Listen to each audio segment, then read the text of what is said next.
Today, we're talking all about buying a home when you're competing against a cash buyer.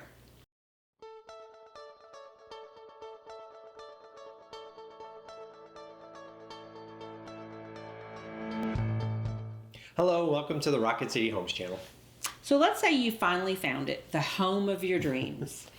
You're ready to make an offer, you're super excited, and then You get the notification that there's been another offer, and it's all cash. what are the odds? And who has that kind of money just lying around? You may be reaching for the tissue as you see your dreams of owning a home crumble around you.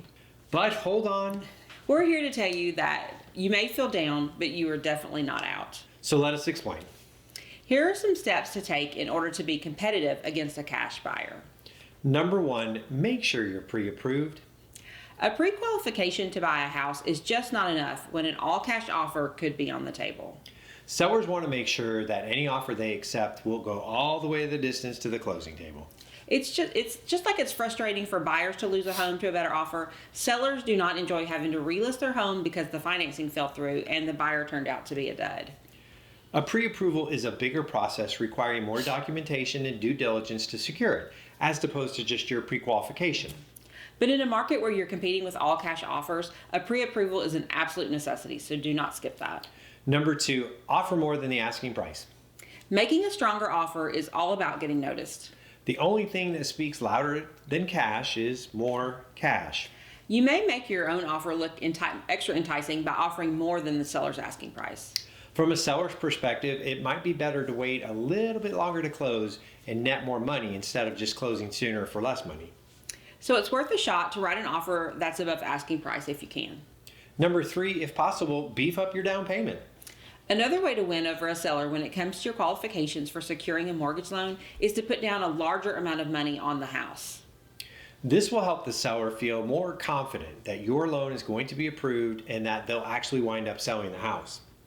It's not always easy for buyers to come up with a full 20% down payment, but if it's possible for you to do so, think about putting even more than 20% down on the home. Number four, submit your best offer up front. A lot of buyers want to negotiate on price, and that's understandable. After all, buying a home is the biggest purchase that most buyers will make in a lifetime. That said, the time to haggle over price is not when you're up against an all-cash buyer. Nope. Don't waste the seller's time and honestly your time by submitting a lowball offer first and hoping that they'll counter. Because when it comes down to your lowball finance offer or a cash offer that's a lowball offer, the seller's going to go with the cash offer every time. Instead, put your best foot forward by submitting an offer as high as you're comfortable going, which might just do the trick for you. Number five, fork over more earnest money. Earnest money is the money that the buyer pays to the seller when the contract is signed to show that they're really earnest about buying the home. If the buyer backs out of the contract before closing, the seller usually gets to keep that earnest money, except for in certain extenuating circumstances. If you can, write a big dollar amount of earnest money into the offer to show the seller that you really are serious about taking this sale all the way to the finish line. And number six, be flexible. Who doesn't like working with a flexible, easygoing person or a household over someone who nitpicks and wants to argue every single point in the negotiation? The more you can present yourself as open to the seller's needs and willing to meet them where they are, the more likely it is that the seller will want to work with you as a buyer. Number seven, submit a pristine offer. Your real estate agent should be able to help you with this. When you do submit that offer, make sure every detail is addressed and there's nothing in the offer that will require any back and forth between you and the seller, if it's at all possible. The cleaner the offer is, the better the seller will feel about signing it, and then you will be in business. Number eight is bend over backward.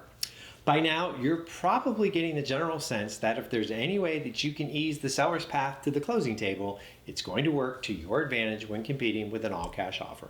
Do your best to bend over backward in every possible way in your offer. Don't request a bunch of concessions, offer to pay for closing costs. Do whatever you can to make the sale and the closing process as easy as you possibly can for the seller. Number nine, never give up. There's no doubt that cash buyers have a lot of power. And one of the ways that they wield this power is by skipping the banks, obviously, sidestepping a bunch of ton of escrow procedures, and they usually make a lot of demands. They know that they can usually back out of the deal easily if those demands are not met. And if these demands go unmet, the cash deal may actually fall through. So never give up. You may lose the home to a cash buyer initially, but don't be surprised if you get a call a few weeks later asking if you're still interested in buying that home. When you're up against a tough competition in the buying sector like we are right now, it's really imperative to have a good real estate agent on your side who can get your offer noticed. If you need some guidance in this area of going against a cash buyer with a non-cash offer, just shoot us a message. Well, all right, that's it for now. Thank you so much for watching today. Don't forget to check back often as we release new videos every other week, all things about the Rocket City and real estate.